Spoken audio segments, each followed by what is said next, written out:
Good afternoon. I'm Drew Spaniel, the founder and director of research for Mission Critical, a nonprofit organization that facilitates collaboration between academia, industry, and government to develop and disseminate interdisciplinary, peer-reviewed technical and non-technical research focused on improving critical infrastructure security and resilience.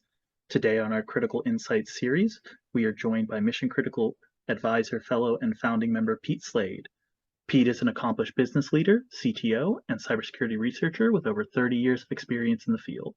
He has a rich history of designing and building various software systems for commercial entities and intelligence communities, particularly in the fields of information technology, cybersecurity, behavioral analytics, and machine learning.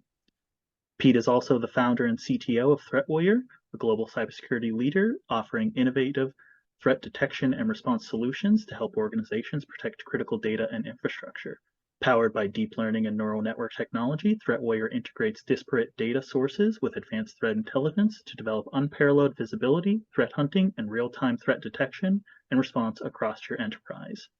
Welcome, Pete. It's a pleasure and a privilege to speak with you today on the topic of balancing people and technology. Can AI detect and mitigate insider threats? Thanks, Drew. It's a pleasure to be here today. I appreciate you taking the time to talk with me. Absolutely. And I think our audience will greatly appreciate your insight on this topic. So maybe just to level set with our audience, how would you define the term insider threat and what are the various types and categories? Sure. So I tend to think of the word insider threat and explode it out a little bit. So to me, insider is an individual who has authorized access to an organization's resources, so think an employee, contractor, and they could potentially misuse that information to hurt the company. So that's insider. And then when you combine that as the phrase insider threat, it's the potential danger that that insider poses to the organization should they choose to misuse or abuse that authorized access. Great. I know, oh, sorry, go ahead. I'm sorry, I was going to say that I can follow up on the categories that make that derive that. I think that was part of your question. Yep, please. That's what I was going to ask. Go ahead. Great. So there's different categories that and they kind of fall as follows. So you've got the malicious insider. You can think of that person as kind of easy from the phrasing, intentional harm, things like data theft, sabotage, espionage. You have the negligent insider. These are people who careless actions. They ignore security protocols. They have weak passwords. They click on every link that comes in on an email. You have the compromised insider. This is somebody whose credentials have been hijacked and perhaps those unauthorized access is being used by external attackers. Usually those people are unaware that they are contributing to compromise. You have the disgruntled insider. Usually there you might think personal grievances, revenge-driven activities that is leaking information, the idea of disrupting operations or damaging the organization in somehow or its reputation. You have the departing insider. This is somebody who's going to take sensitive information with them, perhaps to leverage it at a competitor or maybe use it for their own businesses or own personal gain. And then you have the third-party insider. This is somebody that traditionally has non-employee access, perhaps contractors, vendors that you've shared credentials with. And those are extra challenging because they carry the same motivations as the others, but with that third-party angle to it as well. So those are the general categories that I think insider threats fall into. Great. And as an example, what's maybe a common profile of, for instance, a malicious insider threat? Yeah, so for malicious, generally the profile, it's going to be somebody, if you think of when these things occur and what and the roles, generally it's going to be occurring during the day, leveraging authorized access. Again, they're insiders, so they have those credentials. They're expected to be doing things. Usually, but not always, but usually it's happening within 30 days of a resignation. The types of things that are of interest, trade secrets, proprietary software, source code, or organizational information like business and strategic plans, customer lists, product roadmaps.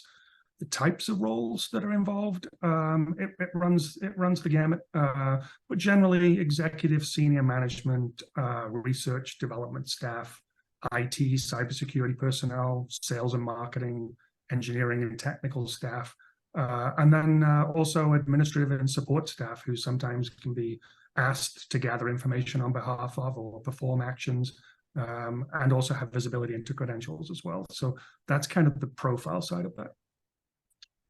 Excellent. And what are, maybe across any of the categories, what are some typical motives or intentions or desired outcomes?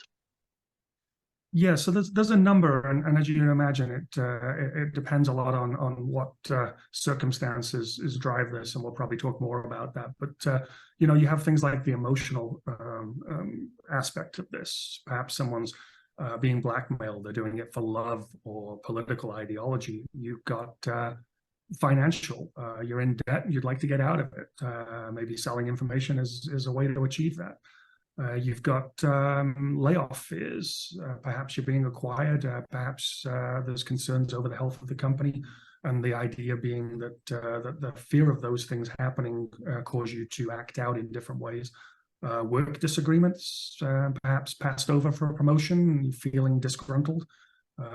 IP disagreements. There's plenty of cases where people will take intellectual property knowing that they have signed agreements that say that they don't own it and that they shouldn't take it, but they still believe that because they contributed to it, that they have some kind of emotional ownership over it. You've got the flat out, we're just going to sell it to somebody else mindset, possibly a competitor. You've got ego. Some people just like to collect information and hold on to it, or prove and show to others that they have it. And then a very common one is they want to set up a competing business or carry it to their next job, and that's the motive behind it. So it's kind of the range, and everybody's circumstances are different, but they generally fall into those kind of buckets of motives or actions. Great. And I think that's pretty thorough. Do you have any examples of insider threats that you'd like to share with the audience? Yes. So I think there's what I'll do is I'll share a couple of public ones that are out there, and then maybe one from the perspective of our company and the kinds of things that we've seen. So on the public side, we have a lady, Mariam Thompson. She was a U.S. military linguist. She was convicted in 2021. What she was doing was providing classified national defense information, which included the identities of clandestine human assets. She was recruited and groomed through a romantic relationship with somebody that was connected to Lebanese Hezbollah. She feared that not providing that information would cause the relationship to end, and that was really the driving factor in doing that. So thinking back to how that tied into the emotions and the motives from the previous question, we have Jason Needham. He was a former employee of Allen and Hoschel. He decided to leave to start his own competing engineering firm. After leaving, he continued to access his former employees' data. He had access to their system still. He would steal design schematics, job bid information, marketing proposals, design files. He would visit their network multiple times a day and get this for over 2 years. Eventually, the client was the one that tipped off the company after receiving competing bids. And as a result of that, he was convicted. You have Kevin Mallory. He was a former CIA officer. I think he was about $230,000 in debt behind on his mortgage.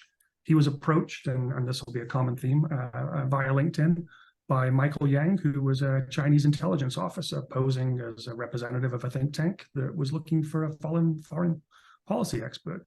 He was successfully recruited, exchanged information for money, and convicted of espionage in 2018. Another public one was Anthony Lewandowski. He worked in Google's self-driving car program. He later left to set up his own company, which ended up being acquired by Uber. He admitted to having downloaded thousands of project files onto his personal laptop, and he pled guilty in 2020. So those are some examples of public insider threats. If I think about things that we've been directly involved in here at ThreatWarrior, I tend to roll some of these up into a character where we change the names to protect the innocent and the guilty. But really, if you think of a profile, I mentioned LinkedIn before. We have directly caught people where they have been groomed or conditioned. They've been given the opportunity of a fantastic job where perhaps where they are right now, they feel they've been passed over for promotion. They're unhappy, disgruntled. Their relationship is established on LinkedIn, and that relationship is essentially grooming for a great opportunity. And that opportunity is obviously going to end up with much better salary, options, all of the great things that's there. It gets right to the point of a job offer being made, and then questions get raised about, well, do you really have the skills and the knowledge? Perhaps if you were to share the kinds of things you've worked on, then we would understand that you definitely are a qualified person. So send over your research, send over essentially the company's intellectual property, and you can probably imagine how that turns out long term. There is no job opportunity. It's the information goes off into the ether, and the damage is done. So those are the kinds of things. And if you look at the public examples I gave you, as well as the example there that I'm touching on of what we have encountered and experienced, you'll see how those all align with those different motives that we talked about. Absolutely. I think all of your examples, and I would imagine any example that I or our audience can come up with, kind of does have a shared set of themes within what you explained. And I think a lot of those boil down to either an intellectual or a socioeconomic disagreement with the organization. Yes. So what can companies themselves do to sort of maybe keep honest people honest, or prevent the decline of valuable employees into insider threats of any category? And it's a good question, and it's a challenging question, because organizations are different in the kinds of work they do, the expectations around the data and product that they carry. You've got the cultural dynamics of organization. I think there's a few core themes that I see that are really important within organizations in keeping honest people honest. And I think that one from the organizational side is fostering a culture of transparency and trust. You need people to feel valued and not to want to engage in unethical behavior. You need to have stories, frankly, not just training where you bring people together and kind of talk at them. You need to have conversations about what it is that the organization does, the value of its data, and how that transfers onto the individual. I tend to think or maybe to use this as an example, if you are a startup company doing, say, biomedical research, and your information is leaked because somebody as an insider has provided it to, say, a foreign government or somebody else, and now your intellectual property is being used against you, that doesn't really bode well for any future investment rounds, right? I mean, the investors like the idea of you having intellectual property, not shared property, right? And so those are potential and what I would call extinction level events for an organization. That translates to no more job for you. And so if you can get that kind of people in your organization caught with the fact that we're all in this together, it's important. I think that's key. And that stems all the way back to the importance of recruitment that we can certainly talk about here or another time, and making sure that people are aligned with the company motivations. It also spans down into the technology itself. Don't provide more access than is necessary to remove the temptation and the convenience of things. So there's many different things together, but it's not a technology problem. It's a human problem that technology enables, and so you have to address both sides of it. It's a critical issue. It definitely has more of a human element, I think, than obviously external threats like nation state actors typically involve some amount of social engineering, but I think insider threat especially can be a little bit more devastating in some cases because of that human element.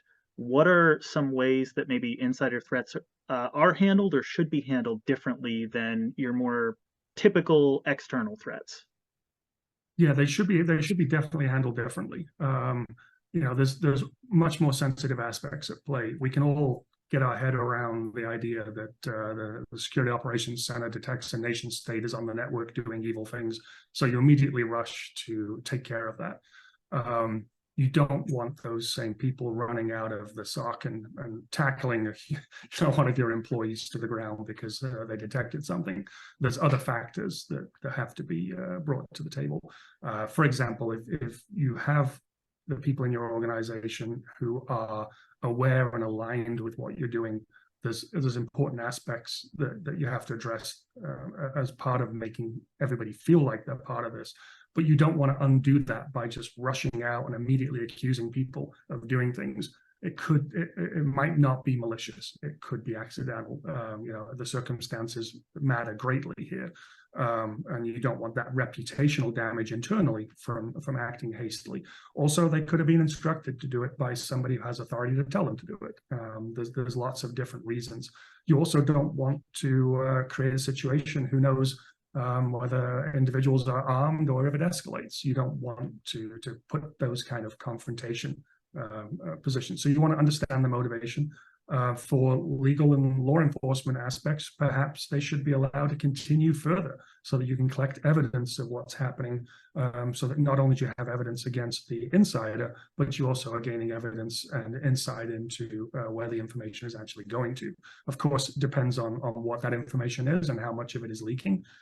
So each condition is or situation is different. So that's not to say that you don't block the activity, but you certainly want to follow what you should have, which would be an insider threat program that tells you how to deal with these kinds of things and handle it from your playbook. Well, yeah, I think you kind of hit a little bit of a nail on the head, to maybe use an analogy or maybe co-opt a metaphor. You often hear the measure twice, cut once in a lot of fields, and I think what you're kind of hitting on is, this is a human problem and technology can help with it, but it shouldn't be a technology makes the decision type problem. This is a you need somebody to interpret that data and investigate. It's ultimately investigate the issue and make a determination, and it requires a certain amount of critical thinking and evaluation. And I think that maybe brings our conversation to the elephant in a lot of rooms right now. Should companies be using AI or machine learning solutions to detect threats from insiders? I know there's a lot of discussion around how AI can be applied in different settings, and this is definitely going to be one of them. Yeah, I think the answer is absolutely. They should be considering technology like this. And as we're touching on, it's really dual theme. So the reason that you would use AI is going to be to understand behavioral shifts in the patterns of life of your employees. But technology is on half of that. The rest of the organization is capable of understanding and observing behavioral shifts in people too.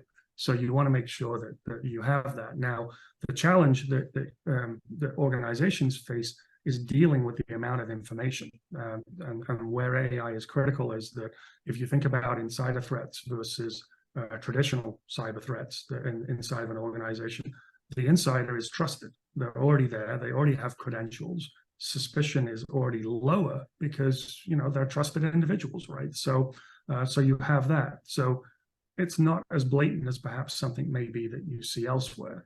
So the way that you need to detect that is to see and understand when their patterns of life change within that organization. And no one system generally is going to tell you that. It's going to be the sum of, or the correlation of many disparate pieces of data that come together to say, this person is doing things that they normally don't do and acting in ways that is something that somebody somewhere should take a look at. And that's kind of the way, at least, that you should be thinking about the AI and how it impacts organizations.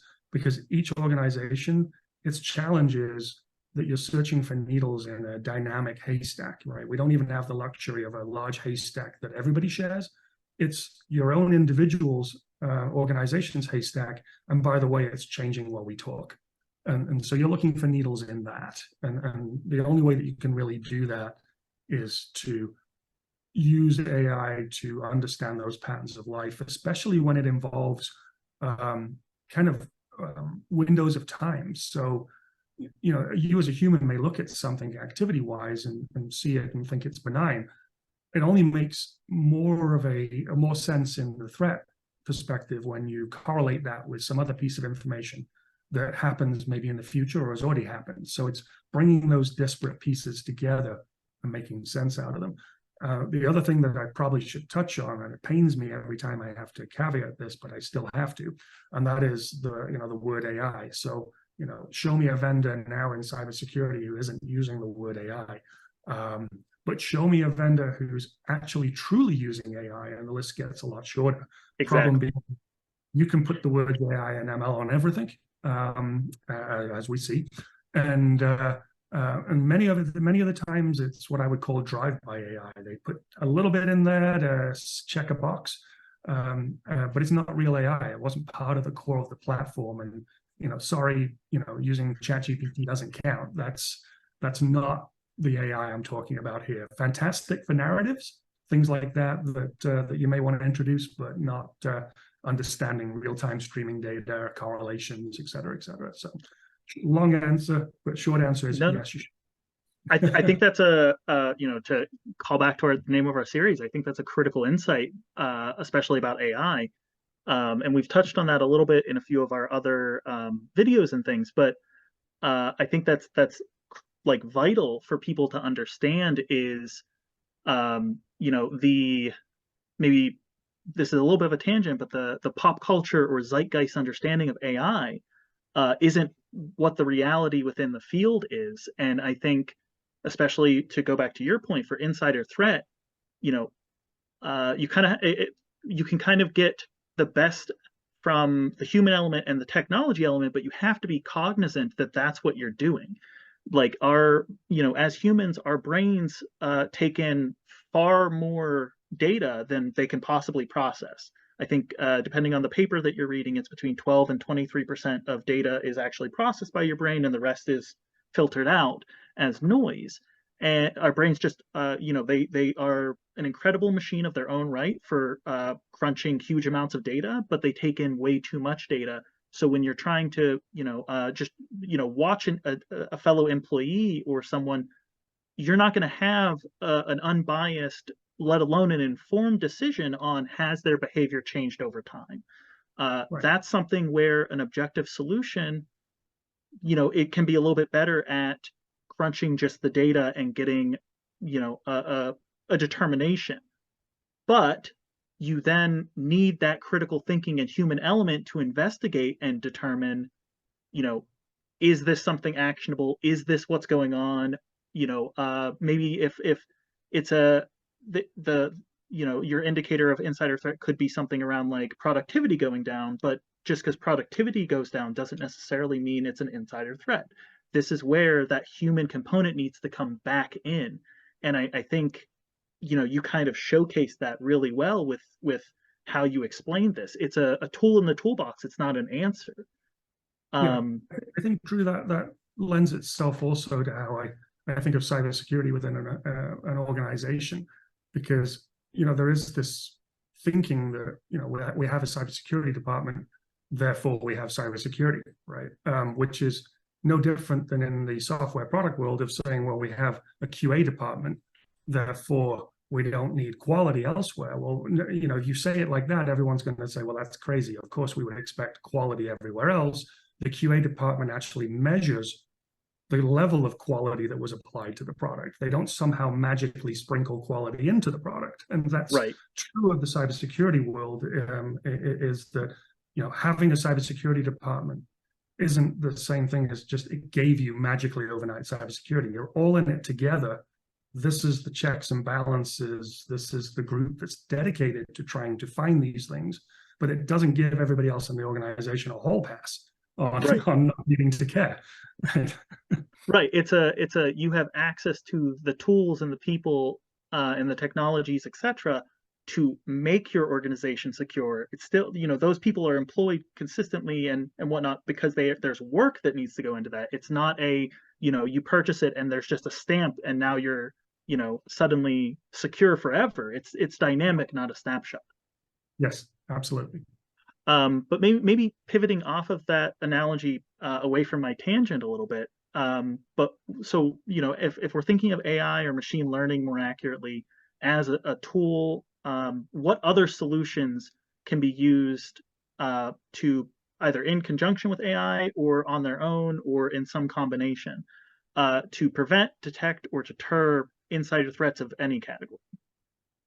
Sure. So yeah, obviously we talked about software like the AI world, but beyond that, you should be looking at things which also AI and machine learning is going to need these kinds of things, but you should have auditing and monitoring on your systems. You should be looking at things like data loss prevention. Your data should be encrypted. Big one is segmentation of roles and responsibilities within organizations. I've seen plenty of examples where the organization for convenience will give everybody, will put you in the researchers group. Well, that means that all of you researchers are in the same group now, which actually gives you access to everybody's research. That they haven't segmented it by project because, that there's time and effort involved in doing things like that. So, we're inherently lazy. And so we go with the group that works for us, but that's not really the level that you should be thinking about roles and responsibilities being segmented. You should be exploring zero trust strategies. You should have an insider threat program that tells you how to act and how to respond and how to get people caught. Many, of your traditional cyber events can be prevented through basic cyber hygiene, right? So it's the same example in this world too, is make sure that people are caught and understand what it is that you're trying to do, the risks, the exposure of your intellectual property has, and leverage the people of your organization through that education and training. Let them help in this journey. So there's a combination of things, some of which are technology and some of which are not. Well, yeah, I think a lot of what you're mentioning, aside from the technology, are more almost cultural, organizational culture or governance, both top down and bottom up. But I mean, kind of marrying that with technology is what makes any organization function or not function. Is how those things integrate or clash. With AI or machine learning or any technology, there's usually some kind of switching cost or some kind of adjustment period. But not everything is going to be a clean fit to what works in theory and what works in practice. So I know one of the concerns, especially with not to conflate this, but especially with in-person or remote work debate, is that AI may have some kind of corresponding chilling effect, right? People, you want to make sure that your employees are doing their work and they're being honest and you're metricing them, but people don't like, being constantly watched and micromanaged. So, can these kind of solutions be adopted or implemented without inciting that kind of a chilling effect, which is maybe a privacy community term, a little more than a security term. But what that means is when people feel like they're being watched and overmanaged, they kind of shut down, or there's some umbrage that builds up, and oftentimes that can lead to things like insider threat or just more less maliciously, people just leaving your organization to pursue other opportunities. Yeah. So are there? Yeah, good. Well, yeah. So it's a balance, right? And I think it's in the communication of this.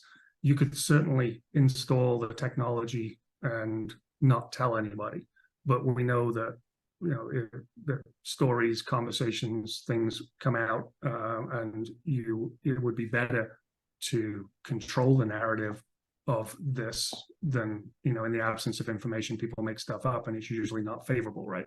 So Right. what you want to do is get everybody glad they thought of it. You need people to sign on.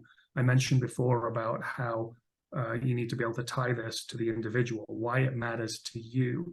that it's not just something that should be misconstrued as Big Brother or a soulless corporation that's having its way. The tricks to tie it to how it actually protects the person, and then the organization gets protected by proxy. You Right. don't approach it the other way around. You need it to come at it through the lens of the human. And you also need to make sure that they understand that that monitoring isn't surveillance. We're not targeting you and you alone. We're looking across the organization at the different things. Building infrastructure, everything is being and should be monitored and understood. The network infrastructure, et cetera, et cetera. All of that is part of understanding the patterns of life of what's going on inside of the organization, so that you can spot when things perhaps should be investigated and looked at. So I think that's the primary thing that I would say, is that you need people to understand that, and that it's not watching every keystroke you type. It's looking at things differently. Yeah, I think that's a great response. It's sort of more of a carrot than a stick type approach, which I think, if it's communicated well and personably, and keeping it in a human context, can definitely merit success within organizations. Considering we've talked a lot about the different solutions that can be implemented to protect things like databases and intellectual property and things.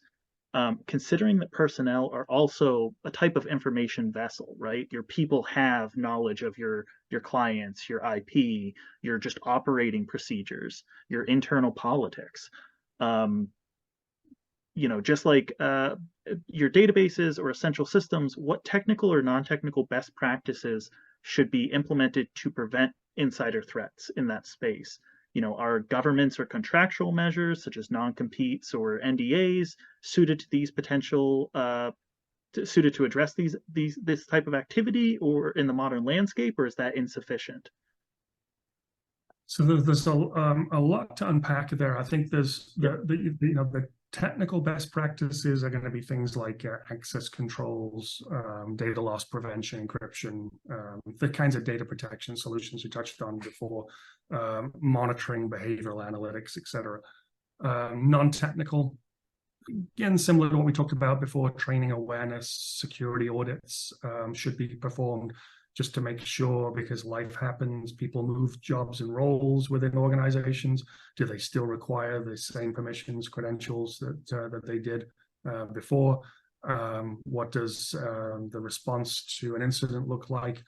How do you screen and bring people into an organization to perhaps reduce the risk that something occurs in the long run? When it comes to things like NDAs, employee agreements, we see, and in those public examples I shared before, I haven't seen the actual paperwork, but I can pretty much guarantee that they all signed something that said, I won't do this in some way, shape, or form. And ultimately, we can see that it didn't matter. And it especially doesn't matter to foreign actors, because jurisdiction doesn't apply there. So, Right.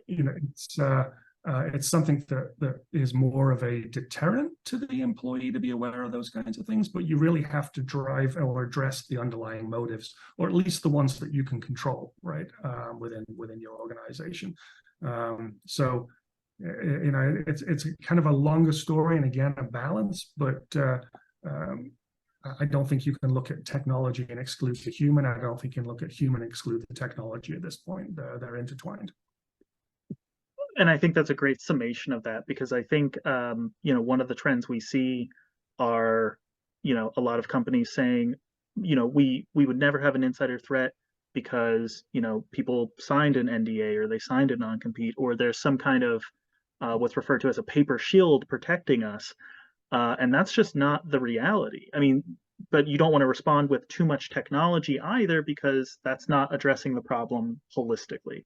I think your perspective of keeping it focused as a people problem, and bringing in the elements that your organization needs to address that are critical to understanding this threat and mitigating potential insiders or outcomes.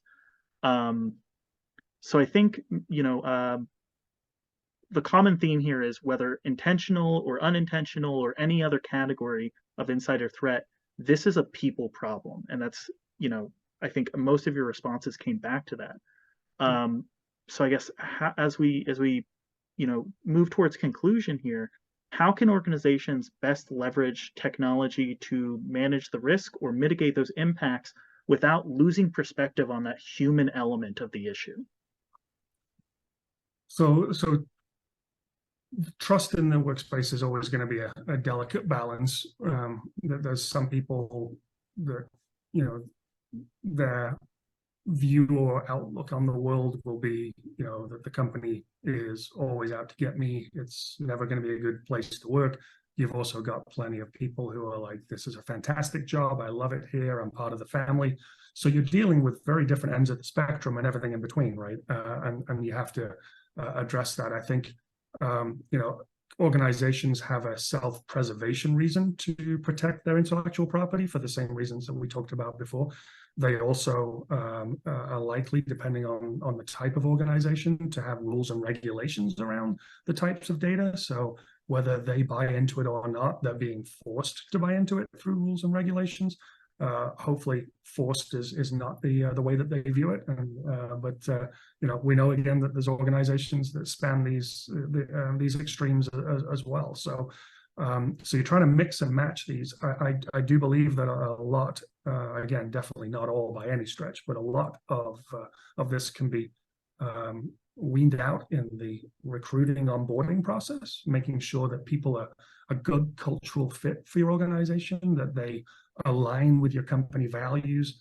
That's not to say that there isn't some life circumstance that comes along and changes later that turns them into a malicious insider.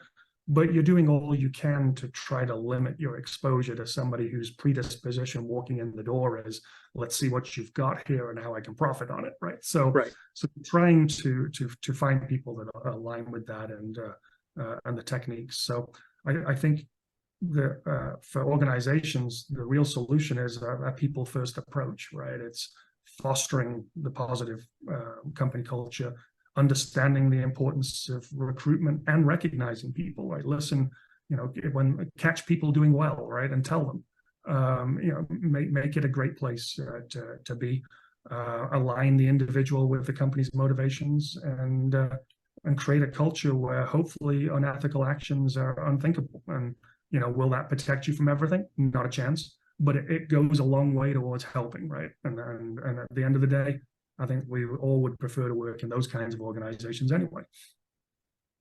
Definitely. And I'm going to maybe play devil's advocate a little bit. Not maybe that's not the right term here, but I'm going to say this on my behalf, and this is not necessarily your stance here, but I think that door has to swing both ways. I think one of the things that we see are some insiders do so because they don't feel valued, or you mentioned valuing your employees, and I think companies need to realize their personnel are an investment. And yes, they you profit from the work that your employees do, but they shouldn't be disposable, and they can't feel like they're disposable, because at the end of the day, you're just setting yourself up for future problems if you're not going to be, no matter how many pizza parties a company throws, they're not going to build a culture of trust and security if there's a constant turnover rate, or if people feel like they're just not valued. And I think I'm saying this on behalf of Mission Critical, but I think that's one of the things that I never see in the numerous publications that I read regarding insider threat. Is it's always how do we metric this? How do we train people to recognize phishing? And it's never hey, value your personnel so that they stay with you, or even if they go elsewhere, they treasured that time there. If the company's in an economic slump, maybe the cutbacks shouldn't necessarily be on the people that head out the door, because if you tell someone they're losing their job and you don't kick them out of the system fast enough, that you have a whole different set of problems that you have to deal with that could cost you more than the cost of letting those employees go in the first place. Absolutely. I think it's to me, culture is your brand, right? It's going to happen, whether an organization believes in it or not. They're going to have a culture. They might as well play a part in trying to define what it's going to be, because they're not going to not have one. Right. No, I think that's actually a much more succinct and a better way to phrase what I said. Is so thank you for that. I'm gonna appropriate that. Culture is your brand. I think both internally, but it needs or internally and externally. And I think companies need to realize it's not just the image they're projecting publicly, but they need to practice what they preach. If they want to be a company of integrity and things, because your personnel see the inner part of that. Yep. So if yeah, like I think But that's the really good companies will make people brand ambassadors, right? So right. now they're talking about the company in positive ways where that helps for recruiting. It also means that they're not talking negatively about you, because there's lots of ways to subtly do damage to an organization that aren't as overt or as damaging as the ones we're talking about here. And those are just natural side effects of just doing things in a way that is more inclusive, or making sure that employees are treated in ways that bring out the best in them, frankly. Absolutely. I think when your employees are doing well, your company's doing well, and I think that's a great summation of a lot of what we've discussed here. And obviously, nothing's taken at face value. That's why we need governance and technology. But I think a lot of your insights have really highlighted both the reality and proactive steps that organizations need to take to actually address this issue that honestly, I think if we look back, this has been plaguing organizations since before cybersecurity was even considered a field. If you go back into like as long as organizations have existed, there's been a risk of insider threat of one variety or another. Absolutely. And I think we've only recently started to coming to terms with the boundaries around that problem and the actual solutions and combination of those solutions to address it. Yes. Do you have any final thoughts you'd like to impart on the audience after I went off on a few of those concluding tangents there? No, that was great. I think it should be pretty evident to everybody, but insider threats are not hypothetical. And sometimes I do come across organizations that don't tend to think of this as something that really is something that's going to happen to them. That they don't tend to think of the different categories of insider threat that we discussed at the beginning. They just tend to think of it as one malicious person perhaps being driven by a nation state. No, there's plenty of different ways for people to accidentally or intentionally become insider threats. And so these are not hypothetical, they're real, they're tangible, and they can have devastating consequences for business. We've seen this in numerous high-profile cases. The second thing I would probably say is that, and I think we just spent a little bit of time here talking about it, that this really isn't about firefighting, but it's about fire prevention. Right. By the time that you are detecting these things and acting on them, you're now in damage control mode. You are you're playing whack-a-mole, you're responding now. This is essentially a in-breach or post-breach activity, right? You Right. really want to be getting ahead of it. And so you want to proactively deploy the tools, the technology, and you want to proactively get the people caught with what you're doing so that they can share their thoughts on what they're seeing and observing, flag suspicious activities before they snowball into a crisis. And then I think finally, the importance of an insider threat program. A lot of paperwork, a lot of documentation that organizations have that guides on how to follow this playbook when these circumstances emerge. Do they extend to insider threat? Do you actually have a insider threat program? Because I believe that in today's cybersecurity landscape, that's really non-negotiable now, and Right. it should be woven into your overall security strategy, right? And that's going to help you. And if you do it right, it's going to foster a secure, transparent culture within the organization. Because to do that right, you have to involve everybody, and you have to get everybody caught. So Right. those were my three takeaways. Absolutely, and that's great. I think between your takeaways and a number of other moments that just during the course of our discussion, I had sort of a pause of like, wow, that's a great thought. I think that you've really epitomized the name of the series for having some critical insights, and I want to thank you for your time, and I want to thank our audience for sticking with us to this through this interview. I appreciate it too. I'm always happy to talk about this stuff. Cybersecurity is a passion of mine, so I appreciate the opportunity to talk with you and to talk on this topic. Excellent. Well, thank you very much. And I'm sure we're going to have a number of follow-up conversations on this and other topics in the near future.